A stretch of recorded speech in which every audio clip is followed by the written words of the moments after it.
그러다 보니까 월말이 돼서 다 쓰고 났더니 저축할 돈이 없어. 저축할 돈이 있어요. 1억을 모으고자 하는 분들이 굉장히 많잖아요. 근데 1억을 실제로 모아본 사람은 그렇게 많진 않아요. 그렇죠? 그래서 오늘은 1억을 모으는데 필요한 방법들, 돈 모으는 기법들 이런 거에 대해서 얘기를 해볼 텐데요. 1억을 모으는데 가장 필요한 게 뭐라고 생각하세요?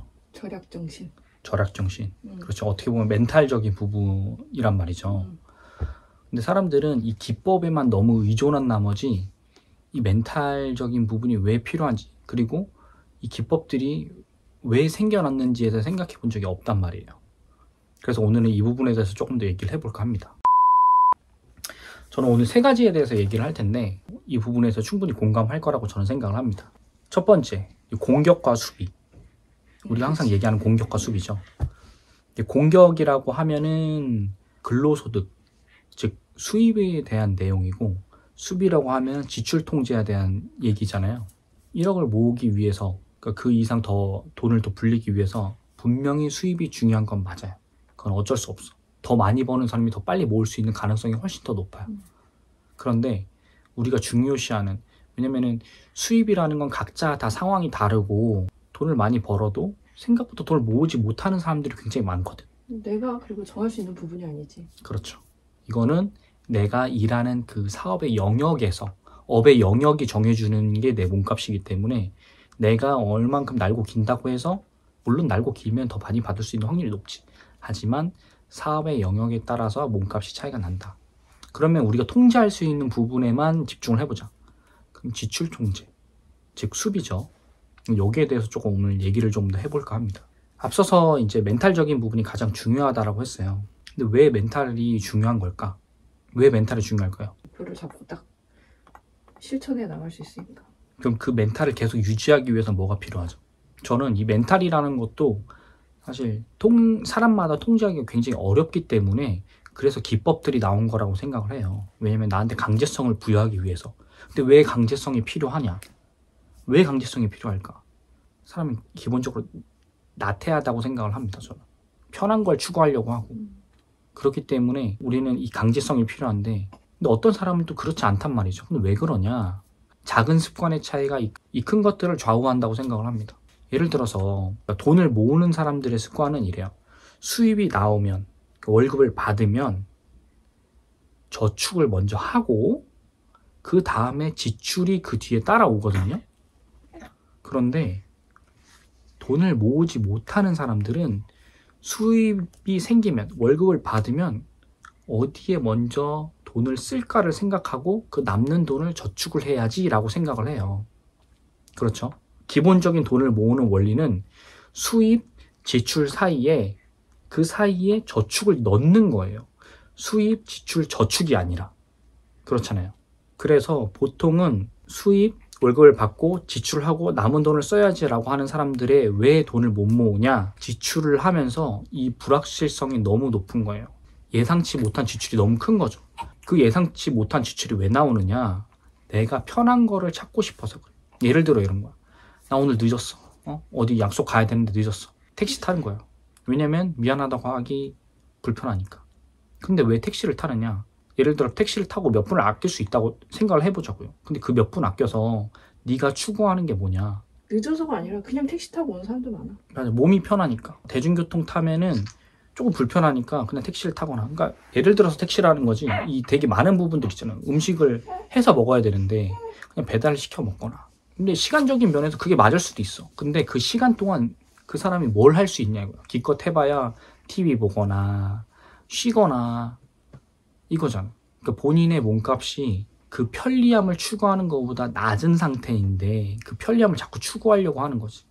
예를 들어서 내가 1시간을 아껴서 1시간 동안 더 높은 뭔가 부가가치를 창출해낼 수 있는 사람이야. 그러면 그때는 해야죠. 시간을 레버리지 하는 거니까.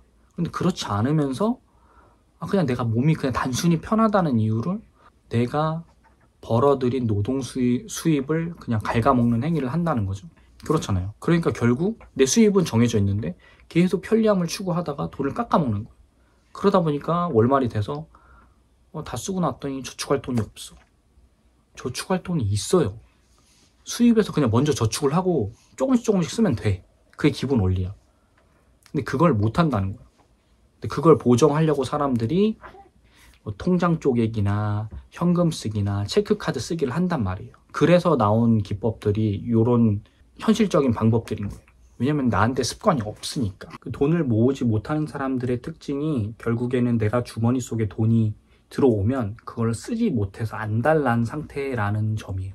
아까 예를 들어서 택시도 얘기를 했지만 뭐 배달도 얘기하고, 혹은 그 밖에 되게 예상 밖의 것들을 막 쓰고 싶어 해. 집에 뭔가를 사고 싶어 하고. 기본적으로 이런 소비가 왜 일어나는 걸까 생각을 해봤거든요. 남과의 비교에서 오는 것 같아요. 그 남과의 비교에서 저 사람들이 저걸 했으니까 나도 이걸 해야 돼라는 심리가 소비를 부추기는 것 같아요. 근데 왜 이런 심리가 생기느냐? 저는 자존감이 부족해서라고 생각을 합니다. 내가 이거 허름하게 입고 다녀도, 혹은 내가 뭔가 이걸 사지 않고 남보다 뒤처졌다고 생각을 해도 난 괜찮아 라는 생각이 있어야 되는데, 그게 아니라 나는 저 사람들 다 휴가 갔으니까 나도 휴가 가야 돼. 나 이걸 샀으니까 나도 이걸 사야 돼 라는 마음에서 벗어나려면 내적인 면을 갈고 닦아야 된다고 생각을 합니다. 저희도 그랬고요. 그렇잖아요. 남과 비교하지 않는 습관을 들인다는 것 자체가 굉장히 고통스럽긴 해요. 하지만 다른 쪽을 추구를 하는 거죠. 그러니까 즉 소비 통제는 남의 시선을 무시하는 데서부터 온다. 그런데 그건 자존감에서부터 비롯된다. 근데 그 자존감을 이렇게 세우려면 내가 어떤 분야든 어떤 영역에서든 내가 뭔가를 잘 알고 작은 성취를 이뤄갔을 때 나는 그 분야에서 독보적인 자존감을 세우는데, 그게 나는 다른 영역에서도 퍼져 나간다고 생각을 해요. 그렇다면 우리가 소비 통제에 있어서만큼은 독보적인 존재가 될 수 있잖아요. 내가 이걸 사지 않고 아끼고 저축해서 그 이후에 내가 이자 소득만으로도 내가 원하는 걸 살 수 있다는 믿음이 있어야 되는데, 사람들은 멀리 생각하지 않는다는 거예요. 예를 들어서 제 취미생활 중에 하나가 자전거였잖아요. 자전거 좋은 거 저도 탔어요. 타보기도 하고 지금도 타고 싶기도 하고. 근데 수년간 계속 참아왔던 이유는 내가 이 1년치 이자 소득만으로 최고급 사양의 자전거를 살 수 있다는 믿음을 갖고 있었기 때문이에요. 실제로도 그렇고, 지금은 1년에 그냥 배당이나 이자 소득만으로도 최상급은 살 수 있어요. 근데 최상급이 얼마냐? 1,000만 원 단위가 넘어요. 이자만으로 1,000만 원 단위가 넘는 걸 그냥 살 수 있는 거예요. 예전에는 막 석 달, 넉 달, 6달 막 급여를 모아서 샀어야 돼. 겨우 살 수 있었던 물건들을 지금은 그냥 아무것도 안 해도 그 정도는 살 수 있는 금융소득이 발생을 하는 거죠. 그런데 사람들은 거기까지 도달하기 전에 내 모아놓은 돈으로 그걸 사버린다는 거. 그래서 어느 정도 문턱을 넘지 못하고 그냥 계속 주저앉게 되는 거예요. 그래서 1억 모으는 게 힘들다는 거고요. 그럼 실제로 우리가 사용했던 방법이 뭐가 있었냐? 다른 분들도 항상 말씀하시는 통장 쪼개기. 저희도 통장 쪼개기 했죠? 네. 통장 몇 개였죠? 셀 수 없을 정도로 많았어.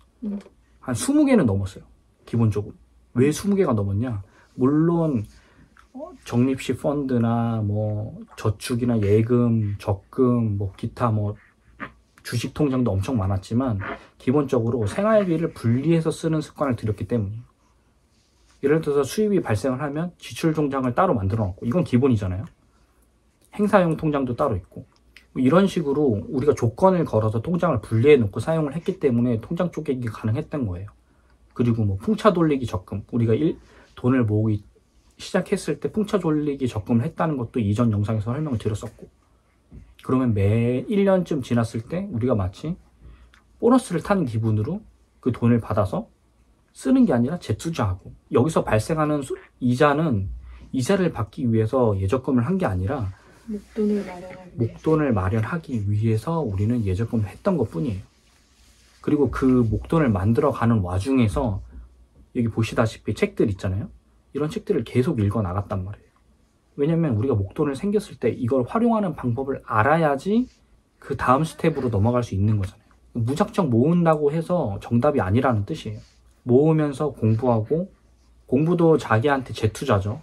뭐 강의를 들으러 간다든지 책을 사서 본다든지 이런 활동들을 뭔가 물건을 사는 데만 돈을 쓰는 게 아니라 자기한테 재투자하는 데 제일 먼저 쓰고 그 다음에 저축도 함께 하면 돈을 모으지 못할 이유가 없어요. 아무튼 오늘은 뭔가 기법에 대한 얘기도 약간은 했지만 사실상 기법보다는 멘탈을 어떻게 관리하고 그 다음에 이 멘탈을 지키기 위한 습관이 어떤 게 필요하고 습관을 만들기 위한 환경 설정의 중요성에 대해서 얘기를 했어요. 그리고 이 환경 설정 자체가 기법을 이야기하는 거예요. 오늘 영상이 도움이 되셨다면 좋아요와 구독 잊지 마시고요. 저희는 다음 영상에서 찾아뵙겠습니다. 오늘은 여기까지.